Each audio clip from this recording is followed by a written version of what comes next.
सावित्रीबाई फुले जो एक ऐसी प्रसिद्ध महिला थी जिन्होंने अपने पति ज्योतिबा राव फुले के साथ मिलकर समाज की बहुत सी कुरीतियों के विरुद्ध कार्य किया, जैसे कि बाल विवाह, विधवा विवाह, छुआछूत, सती प्रथा। इन सब कुरीतियों को जड़ से खत्म करने के लिए इन्होंने अपना महत्वपूर्ण कदम उठाया।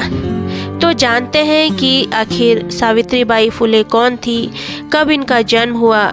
तो ये सब बातें हम आज के इस वीडियो में जानते हैं। उससे पहले अगर आपको मेरी वीडियो अगर अच्छी लगे तो प्लीज़ लाइक, शेयर और सब्सक्राइब ज़रूर कर दीजिएगा।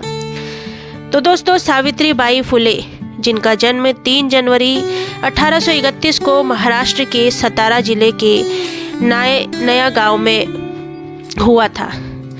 1840 में 9 साल की उम्र में सावित्रीबाई की शादी 13 साल के ज्योतिबा राव फुले से हुई।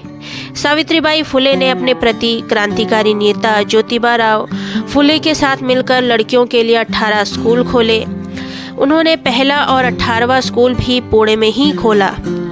सावित्रीबाई फुले जो थीं वो देश की पहली महिला अध्यापक, नारी मुक्ति आंदोलन की पहली नेता भी थी। उन्होंने 28 जनवरी 1853 को गर्भवती बलात्कार पीड़ितों के लिए बाल हत्या प्रतिबंध गृह की स्थापना भी की।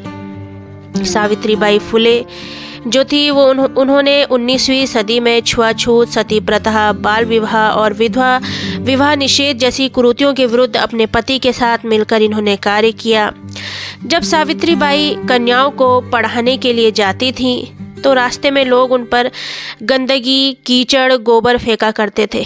पहले के टाइम पे दोस्तों महिलाओं को पढ़ने की आज़ादी नहीं थी। उन्हें कहा जाता था कि आप घर का चौका बर्तन करो, वही आपके लिए बहुत है। लेकिन सावित्रीबाई फुले के इस महत्वपूर्ण कदम उठाने के बाद ही हम महिलाओं को ये आज़ादी मिल पाई कि आज हम अंतरिक्ष तक जा सकते हैं।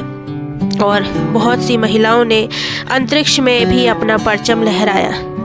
तो सावित्रीबाई फुले के बारे में हम बात कर रहे थे। सावित्रीबाई एक साड़ी अपने थैले में लेकर चलती थी और स्कूल पहुंचकर वो जो गंदी साड़ी होती थी जिस पर लोग कीचड़ डाल देते थे, गोबर डाल देते थे, फेंक देते थे, वो साड़ी चेंज कर लेती थी और दूसरी साड़ी पहन लेती थी। लेकिन वह अपने पथ पर चलते रहने की प्रेरणा बहुत अच्छे से देती थी।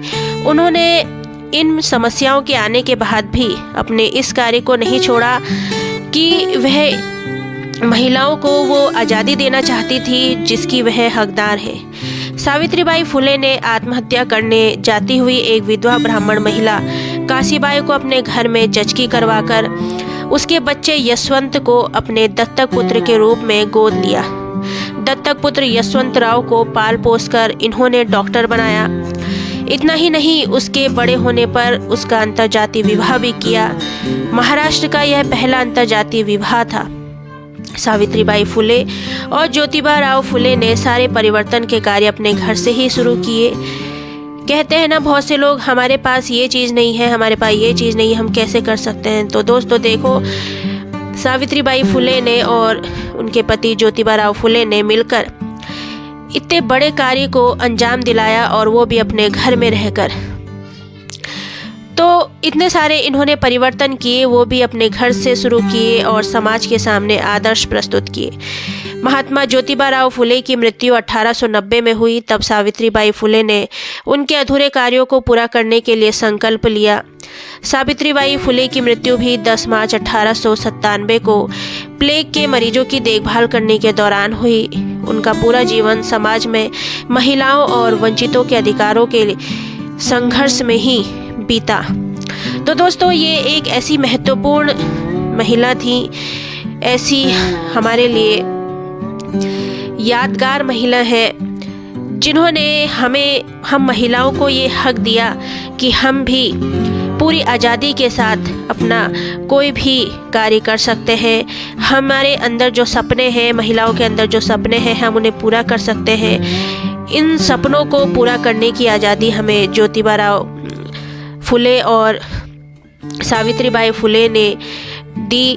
तो इनके हम हमेशा कर्जदार रहेंगे, क्योंकि इन्होंने हमें ऐसा अमूल्य वरदान दे दिया जिसके कारण हम महिलाएं सिर उठाकर अब चल पाती हैं और बहुत सी महिलाएं देखिए पूरा देश संभाल रही हैं। तो ये सब हमें मिला है सावित्रीबाई फुले जी और ज्योतिबा राव फुले जी के कारण। तो हम इनके सामने नतमस्तक होते हैं। और दोस्तों, अगर मेरी वीडियो आपको अच्छी लगी हो तो लाइक, शेयर और सब्सक्राइब करके इस वीडियो को ऐसी जगह पहुंचाना जो लोग सोचते हैं कि हम कुछ नहीं कर सकते, हम तो महिलाएं हैं, हम कुछ नहीं कर सकते। लेकिन दोस्तों, जब इन महिला ने घर में रहकर महिलाओं को इतना बड़ा हक दिलवा दिया तो हम क्यों नहीं कर सकते। हमेशा अपने आप को ये प्रेरित करवाते रहना चाहिए कि हम जो भी सोच रहे हैं हम उसे जी जान से कर सकते हैं और पूरे मन लगाकर कर सकते हैं। Thank you.